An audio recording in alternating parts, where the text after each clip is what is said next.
Posibleng 5 na lamang ka units kada ruta sa Western Visayas Transport Cooperative o kung WVTC ang magabiyahe umpisa sa mga adlaw. Bangod hindi na masarangan sa mga ini ang parahin nga pagsaka sa preso sang gatong. Sa interview sang Bombo Radio kay Mr. Raimundo Boyet Parcon, ang chairman sa Western Visayas Transport Cooperative, iagin pahayag nga padayon ang pagkapiede sa ila kooperatiba amuman sang drivers bangod sa nagkakatabo nga krisis sa gatong.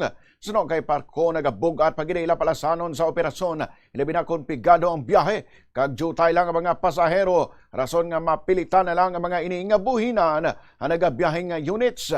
Ginpabutyag man sila nga tubtub subong, wala man gyapon nagkaabot ang ginpangako nga ayuda sang gobyerno, kagaangay nga ginapabungol-bungulan na lamang ang ila pangabahan nga dugangan man kuntani ang plete. Dugang pa sini nagalabot na sa masobra 5,000 ka peso sa ila ginagasto sa gasolina kada adlaw. Wala pa dalang sweldo sa mga drivers, kagiban pa nga operational expenses, rason nga dako ang ilang kaperdihan kung hindi nila malabot ang ilang kota. Nagapanawagan man ang mga ini sa gobyerno nga hatagan buli kay ila sektor agud malikawan ang mas madamo pang units nga madula sa karsada kung sa diin ang una gid nga maapektuhan amo ang mga commuters. Kasi instead nga 30% kami, siguro ang mabiyahe ko basi kada ruta naton siguro 5 lang ka unit, no? Ang mabiyahe na lang, no? Sa subong gani, no? Sa subong nga daan sila klase pigadong biyahe kaya mo gani nga siling naton wala gyapon suporta way matagapon ka mangkot di sa LTFRB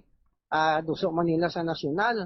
Amo na nga do way kita do aton subong kuando kami na lang nagapaningmuha para makaserbisyo sa aton sinidiri nga commuters.